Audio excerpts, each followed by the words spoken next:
this one here. Yo, shorty something special. You already know that. Nice round hips. Plus you gotta throw. I'm so fly. Ayy, feels like I'm taking off. I'm so high. Ayy, looking for a shawty to. What's up, y'all? It's your boy Slim, aka Young CEO, Young Boss. Right now, hey, turn the pitch up. It's Planet Urban. What's up, my people? Welcome to another episode of Real Talk. See, since the mid-90s, there's few R&B groups that dominated the R&B charts. One group in particular, they sold 16 million plus records. They gave us a whole bunch of tracks that we still vibe to in clubs.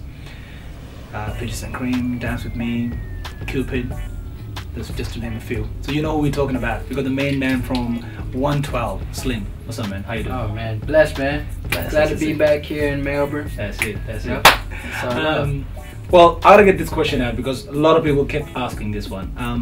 Since 05, we haven't heard any 112. Are we gonna hear another 112 album? Well, as of right now, I doubt it. I doubt it? I seriously doubt it. Whoa. I seriously doubt it. Keeping it all the way real. I seriously doubt it. Well, I just, you know, to put it all the way out there. Did you hear that? I can hear about 1,000 hearts just breaking right there. I know. Mine in particular, too, because I didn't really have anything to do with it. But, wow.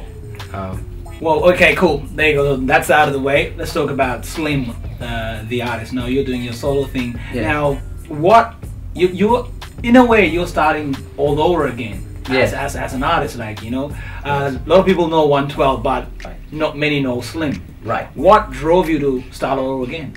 Well, it's crazy because in 06, when I kind of heard the news, I saw that it was going in the direction of 112 was not as the unit that it was.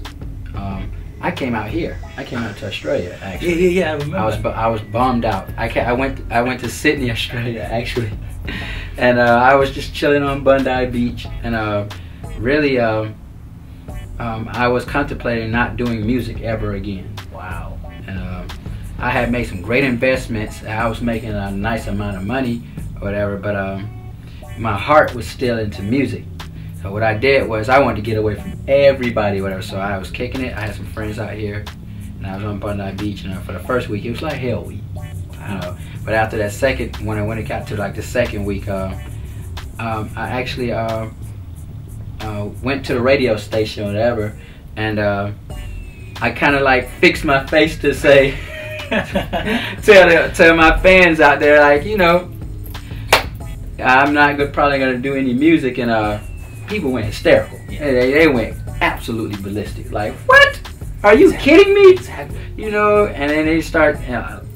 For about 15-20 minutes, I probably got beat up by, you know, by people who were there saying, like, you know, the words really affected their lives, and the music that we wrote, you know, really affected. So I was like, okay, well, certain things I can't control. The whole 112 thing, it takes 4 guys to make 112 work. But what I can do is, if I'm going to do music, if I'm going to do music, I'm going to do it Frank Sinatra. I'm going to do it my way. So that's what I did. I came back to the States. I said, well, if I'm going to do this, I'm going to be the CEO of my own situation. So I started my own label, which is M3 Productions, and I was very blessed to drop one record. Well, I dropped 2 records off of the album or whatever. My first record I dropped was called So Fly, featuring Young Jock. That's right. And that record was like a top 10 or top 5 record in the United States. It was like really big.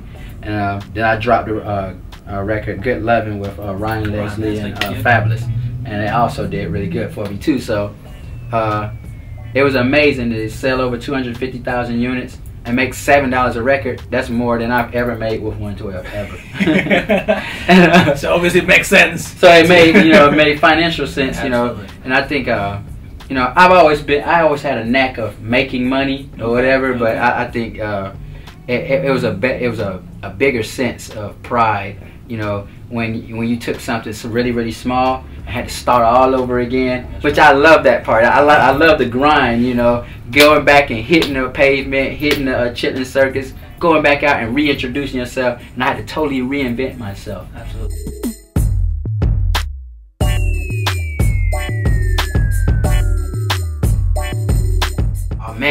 this time, I got a chance to work with. Really, I had a wish list. After the success of Love's Crazy, I had everybody coming at me. It was crazy. It was really crazy. I was in Miami, which I got a piece of property there, and I was just there, like, you know, just shopping or whatever. Timberland walked up. Wow. Timberland walked up to me. It was like, that was just blew me out. Yeah, Timberland came up, was like, how did you do that? You know, and I was like, wow.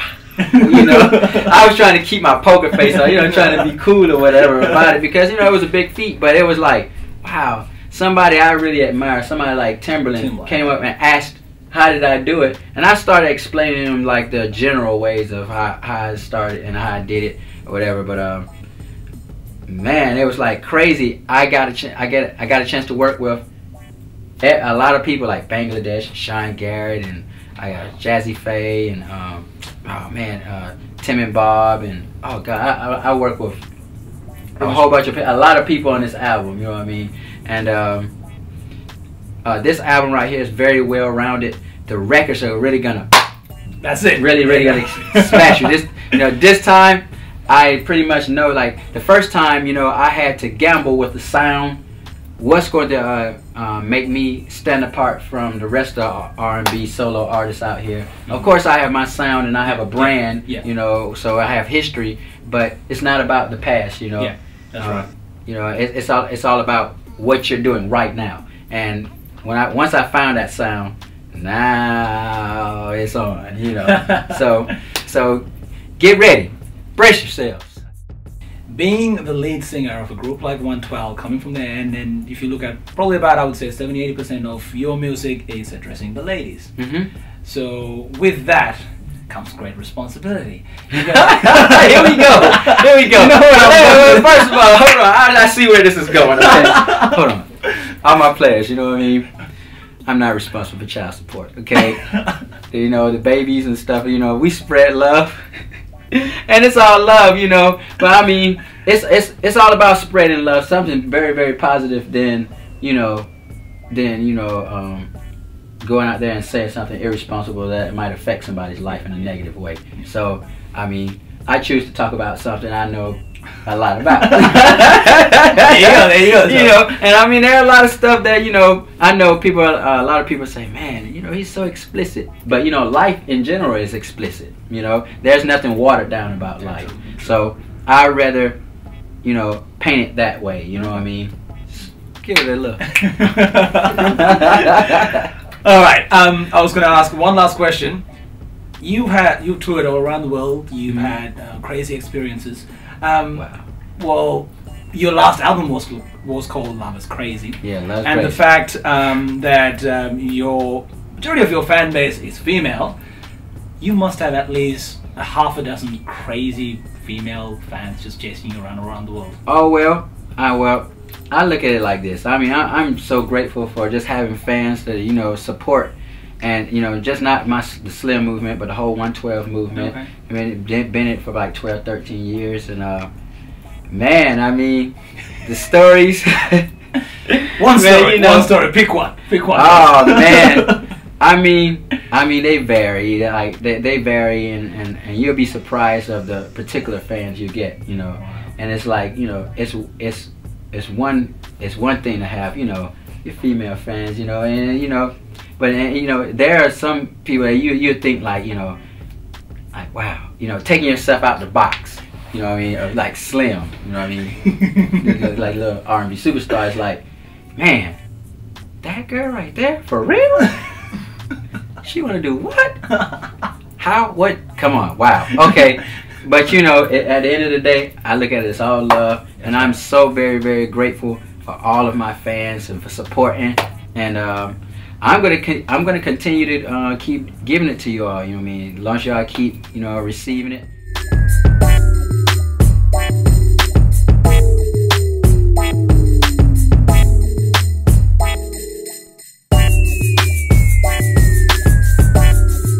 That's it. Planet Urban Real Talk. We'll be back with another episode.